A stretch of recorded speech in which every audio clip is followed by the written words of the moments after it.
7월 25일 월요일입니다.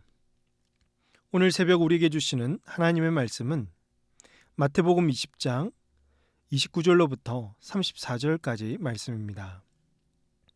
그들이 여리고에서 떠나갈 때 큰 무리가 예수를 따르더라. 맹인 두 사람이 길가에 앉았다가 예수께서 지나가신다 함을 듣고 소리질러 이르되 주여 우리를 불쌍히 여기소서 다윗의 자손이여 하니 무리가 꾸짖어 잠잠하라 하되 더욱 소리질러 이르되 주여 우리를 불쌍히 여기소서 다윗의 자손이여 하는지라. 예수께서 머물러 서서 그들을 불러 이르시되 너희에게 무엇을 하여 주기를 원하느냐. 이르되 주여 우리의 눈뜨기를 원하나이다.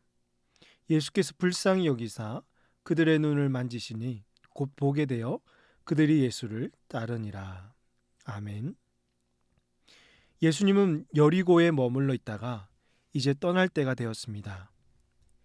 이때까지만 해도 사람들은 예수님을 어떤 존재로 생각했을까요? 자신들을 구원하고 이스라엘 민족을 해방시켜줄 마치 수호천사처럼 여기지 않았을까요? 그동안 예수님이 보여주신 기적과 표적만으로도 사람들은 이 예수님을 향한 기대와 희망을 가지고 있었을 것입니다. 그래서 사람들은 예수님이 여리고를 떠나갈 때 오늘 본문 29절을 보니까 큰 무리가 예수를 따랐다고 되어 있습니다. 당연한 것이겠죠. 자신들을 구원해주고 로마로부터 자유와 군사적인 해방을 줄 그 메시아이신 예수가 자신들 앞에 있으니까 따라가는 거죠. 더군다나 이 시기는요, 유월절을 일주일 앞둔 시기 아닙니까? 사람들은 예루살렘으로 가려면 여리고를 거쳐서 가야 하는데 예수님도 여리고를 떠나서 예루살렘으로 향하려고 하니까 이 타이밍이 딱 맞아 떨어진 것이죠. 이처럼 큰 무리는 예수님을 알아보고는 예수님을 따르고 있지만 사실 예수님이 이 땅에 오신 실제적인 이유는 모른 채 예수님을 따랐던 영적 맹인들이었던 것입니다. 이와 반대로 오늘 본문에서 두 맹인이 등장합니다. 이들은 앞을 보지 못하는 실제적인 맹인들이었죠. 이들은 길가에 앉아 있다가 예수님이 지나가시는 것을 보고는 그 자리에서 소리를 지릅니다. 30절 주여 우리를 불쌍히 여기소서 다윗의 자손이여 하니 두 맹인은 마치 예수님이 오시기만을 기다린 사람들처럼 보입니다.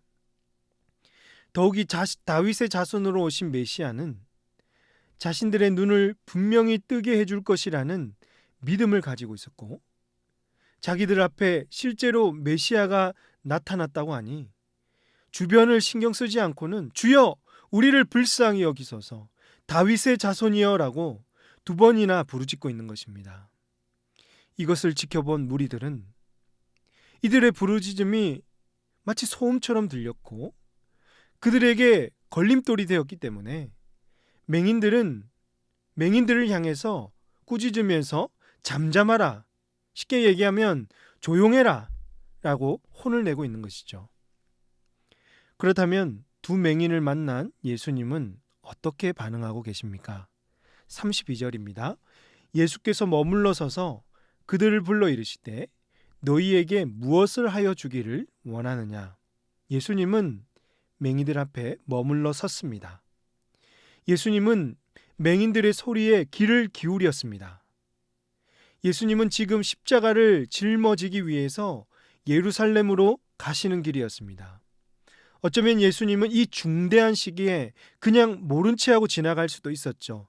가시던 길을 가셨을 수도 있으실 텐데 무리들처럼 맹인들이 걸림돌이 될 수도 있었을 텐데 예수님은 자신의 발걸음을 멈추고 그들 앞에 머물러 섰습니다.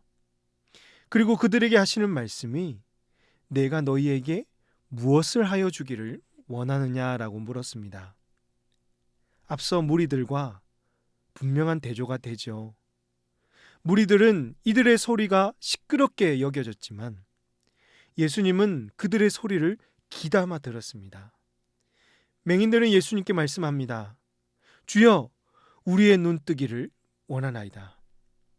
그리고 예수님은 34절에서 예수께서 불쌍히 여기사 그들의 눈을 만지시니 곧 보게 되어 그들이 예수를 따르니라.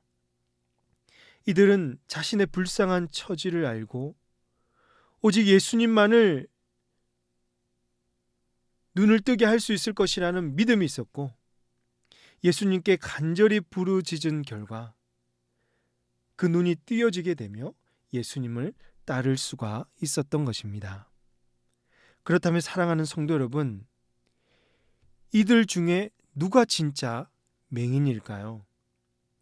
종교적인 의식에 사로잡혀 예수님을 자신의 목적과 소원을 이루는 마치 수단으로 여기는 무리들과 반대로 자신의 불쌍한 상태를 알고 처지를 알고 오직 예수님만이 우리의 눈을 뜨게 하실 것이라는 믿음을 가지고 간절히 부르짖은 맹인들. 여러분, 이들 중에 누가 진짜 맹인입니까?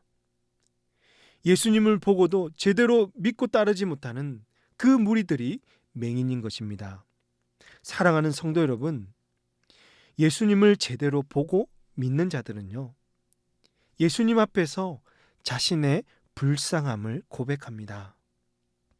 예수님께서 긍휼을 베풀지 않으시면 나는 아무것도 할 수 없는 미천한 인생임을 고백하는 것이죠. 그리고 주님 앞에 나아가서 나를 구원해 주시고 나의 아픈 곳을 치유해 달라고, 나의 삶의 모든 문제 앞에 나 스스로는 아무것도 할 수 없으니 주님께서 이 모든 문제들을 해결해 달라고 그 문제를 들고 나아가는 것입니다. 사랑하는 성도 여러분, 여러분은 주님 앞에 어떻게 나아가고 계십니까? 오직 주님의 은혜만을 구하고 계십니까? 삶의 문제를 주님께 내어 맡기고 계십니까? 오늘 우리 안에 이 맹인들과 같은 믿음이 필요합니다. 주님 아니면 나는 아무것도 할 수 없습니다. 오직 주님의 은혜와 긍휼을 구합니다. 이렇게 고백해야 되는 것이죠. 이 시간 내 안에 있는 모든 근심과 걱정, 염려들 주님 앞에 다 내려놓고 문제보다 크신 주님을 만날 수 있기를, 오직 주님의 은혜와 긍휼만을 구하며 주님을 신뢰하며 나아가는 저와 여러분이 되시기를 주님의 이름으로 축복합니다. 이때 우리 주님은 어떻게 하실까요? 연약한 자들의 기도를 들으시는 거죠. 사람들에게 외면받고 문제로 사로잡혀 있는 자들의 그 부르짖음을 그냥 지나치지 않으시고 들으시고 고쳐주시는 것입니다. 예수님은 이 일을 위해서 이 땅에 오셨고 병들고 약하고 연약한 자들의 위로자요, 피난처요, 친구가 되어 주실 줄로 사랑하는 성도 여러분 믿으시길 바랍니다. 이번 한 주간도 우리의 기도를 들으시고 응답하시는 주님을 만나십시오. 우리의 삶의 문제가 결코 사라지진 않겠지요. 그럼에도 불구하고 우리 주님 때문에 문제가 문제같이 여겨지지 않고 정말 믿음의 눈으로, 영적인 눈으로 주님을 바라보며 끝까지 주님을 따라가는 우리 모든 성도님들 다 되시기를 주님의 이름으로 축복합니다. 기도하시겠습니다. 하나님 아버지, 지난 2주간 특세를 통해서 많은 은혜를 베풀어 주셔서 감사합니다. 주님께서 베푸신 은혜를 기억하며 기도의 자리에 나오게 하시고 경건이 일상이 되고 삶의 체계가 될 수 있도록 은혜를 베풀어 주시옵소서. 주님을 믿고 따르고 있지만 영적 맹인들과 같이 자신의 욕심과 체험을 위해서 헛되게 따르지 말게 하시고, 주님 없으면 나는 아무것도 아닙니다. 오직 주님의 긍휼과 은혜만을 구하며 모든 문제를 해결해 주실 주님을 믿고 따라가는 저희들이 다 되게 하여 주시옵소서. 이 모든 말씀을 우리 구주 예수님의 이름으로 기도하옵나이다. 아멘. 오늘 말씀을 기억하시며 기도하시고 주간 기도 제목에 따라서 부산과 민족, 우리 성도들의 한 주간의 삶을 위해서 기도하겠습니다. 부산과 이 지역에 복음이 심겨지게 하시고 구원받는 영혼들이 넘치도록 한국교회 지도자들과 한국교회 부흥을 위해서 우리 성도들 한 주간 동안 지켜주시고 주신 말씀 붙들며 늘 승리하는 삶이 되도록 합심해서 우리 함께 기도하도록 하겠습니다. 기도하십니다.